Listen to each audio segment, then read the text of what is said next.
जय महाराष्ट्र. स्वतःच्या बागेतील किडके आंबे खाऊन ज्यांच्या मेंदूवर परिणाम झाला आहे असे भिडे गुरुजी हे पुन्हा एकदा बरळले आहेत. आता ते थेट छत्रपती शिवाजी महाराजांच्या शिवराज्याभिषेक सोहळ्याबद्दलच बोलले. त्यांचं म्हणणं असं आहे की शिवराज्याभिषेक सोहळा हा 6 जून रोजी साजराच करू नये, त्याऐवजी तो तिथीप्रमाणे साजरा करण्यात यावा.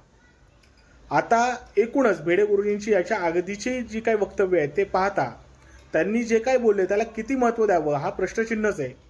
पण निश्चितपणे त्यांच्या मागं जी दिशाहीन झालेली तरुण मुलं आहेत त्यांची संख्या खूप मोठी आहे आणि त्यामुळे या गोष्टीवर बोलणं गरजेचं आहे की हे जे काही स्टेटमेंट आहे हे अत्यंत म्हणजे बेजबाबदार आणि चुकीचं असं स्टेटमेंट आहे. मुळात छत्रपती शिवाजी महाराज यांचा राज्याभिषेक कधी झाला हे ज्यावेळेस आपण जगाला सांगतो त्यावेळेस निश्चितपणे आपल्याला इंग्रजी तारीखच वापरावी लागते. तिथं आपल्याला तिथी वापरून चालत नाही आणि आपल्याला छत्रपती शिवाजी महाराज हे जगापर्यंत पोहोचवायचे, त्यांना मर्यादित नाही ठेवायचं. त्यामुळे हे असले जे स्टेटमेंट आहेत या स्टेटमेंटकडे कुठल्याही पद्धतीचं लक्ष न देता ज्या पद्धतीने आपण शिवजयंती साजरी करतो, ज्या तारखेला साजरी करतो त्याच पद्धतीने शिवराज्याभिषेक सोहळा देखील आपण त्याच तारखेला साजरा केला पाहिजे. आणि लक्षात घ्या, हे भिडे गुरुजी वगैरे ही तीच पिलावळ आहे ज्यांनी छत्रपती शिवाजी महाराजांच्या राज्याभिषेकाला विरोध केलेला होता. छत्रपती शिवाजी महाराजांच्या राज्याभिषेकाला ज्यांनी विरोध केला होता ते याच विचारसरणीचे होते, ते काही वेगळ्या विचारसरणीचे नव्हते.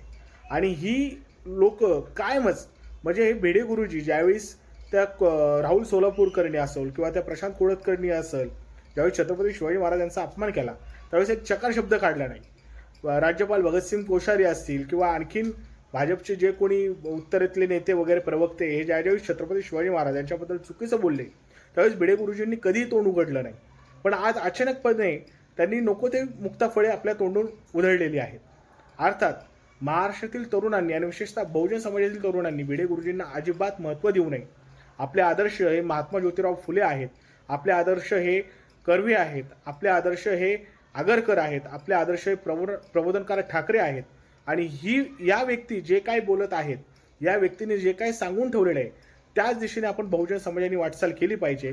या असल्या पावसाळ्यात उगवणाऱ्या छत्रांकडे बहुजन समाजाने कधीही लक्ष देऊ नये. जय महाराष्ट्र.